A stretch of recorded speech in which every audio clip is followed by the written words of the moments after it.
اللہ رب العزت انسان سے مخاطب فرماتا ہے، اے انسان، تیرا میری ذات پہ یقین نہیں ہے؟ تو اپنی موت کو بھی بھول چکا ہے۔ حضرت فرماتا ہے وَضَرَبَ لَنَا مَثَلًا وَنَسِیَ خَلْقَهُ، اے میرے محبوب، تو ہمیں یہ بیان کر کہ وہ اس انسان کا واقعہ بیان کر، اس کی مثال بیان کر جو اپنی تخلیق کو ہی بھول گیا۔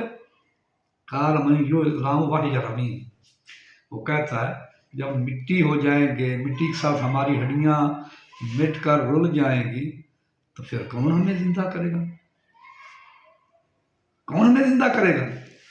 اور جو الذی انشأ والا مرہ، تو فرما دیجئے میں وہی زندہ کرے گا جس نے پہلی مرتبہ تم کو پیدا کیا ہے۔ تو اب وہ انسان کتنا چلاک ہے، کتنا ہوشیار ہے، کیا کہہ رہا ہے؟ یقولون متی ھذا الوعد ان کنتم صادقین، جو خدا دوبارہ زندہ کرتا ہے تو اس کے بارے میں انہوں نے کیا پوچھ لیا کہ ہمیں یہ بتاؤ کہ اللہ تعالیٰ کا یہ وعدہ ہے یہ کب سچا ہوگا؟ متی ھذا الوعد ان کنتم صادقین، قیامت کب آئے گی، کب وعدہ سچا ہوگا؟ ما ينظرون الا الصیحۃ بغتۃ تأخذهم وهم یخصمون، اللہ تعالیٰ فرماتا ہے وہ نہیں دیکھیں گے مگر ایک چیخ کی آواز کو، اور ایک آواز چیخ کو جو ان کو اس ایسے سخت زمرے میں لپیٹے گی، دنیا کے جگڑوں سے ان کو کھینچ کر نکال کر ہمارے حضور پیش کر دے گی۔ اللہ اکبر، فلا یحسنون توصیۃ ولا الی اہلہم یرجعون، نہ وہ وصیت کر سکیں گے اور نہ وہ اپنے اہل کی طرف لوٹ کر جا سکیں گے۔ نفخ فی الصور فإذا هم من الأجداث إلی ربہم ینسلون، جب مٹ گئے، مر گئے، قبروں میں چلے گئے، پھر کیا ہوگا؟ اللہ ونفخ فی الصور، پھر ہم سور پھونکیں گے۔ اسرافیل سور کا فرشتہ ہے، وہ بنسری بجائے گا، سور کی آواز آئے گی، تو کیا ہوگا قیامت کے دن؟ ہاں جی، ونفخ فی الصور فإذا هم من الأجداث إلی ربہم ینسلون، وہ سور جب پھونکا جائے گا اپنی قبروں سے دوڑ کر اپنے رب کی طرف چلے جائیں گے۔ قالوا یا ویلنا من بعثنا من مرقدنا، پھر اس وقت وہ کافر مشرک بے دین اور بے عمل لوگ کہیں گے یا ویلنا، ہے افسوس، یہ ہمیں کس نے اپنی نیندوں سے، اپنے مرکز سے اٹھا دیا۔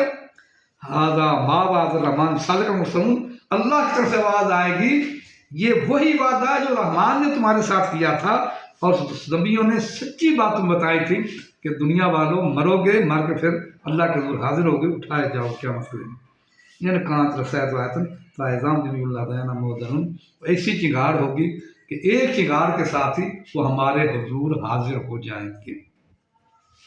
ایک چنگاڑ سے اللہ کے حضور حاضر ہو جائیں گے، پھر حساب کتاب ہوگا، نیک جنت میں اور برے لوگ دوزخ میں جائیں گے۔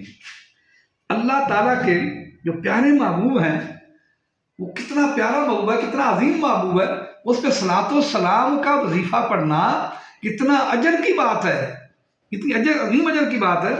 حضرت موسیٰ دریر رحمۃ اللہ علیہ فرماتے ہیں کہ میں ایک مرتبہ بڑا جو شور دریا تھا، بڑی گہری اونچی لہروں والا، طوفانی لہروں والے دریا کے اندر بحری جہاز پر میں سوار تھا کہ طوفان آ گیا، ہمیں موت نظر آ گئی، کشتی جو تھی وہ ڈولنے لگ گئی، موت نظر آ گئی، سامنے موت، سب کو چیخو پکار کا عالم ہو گیا۔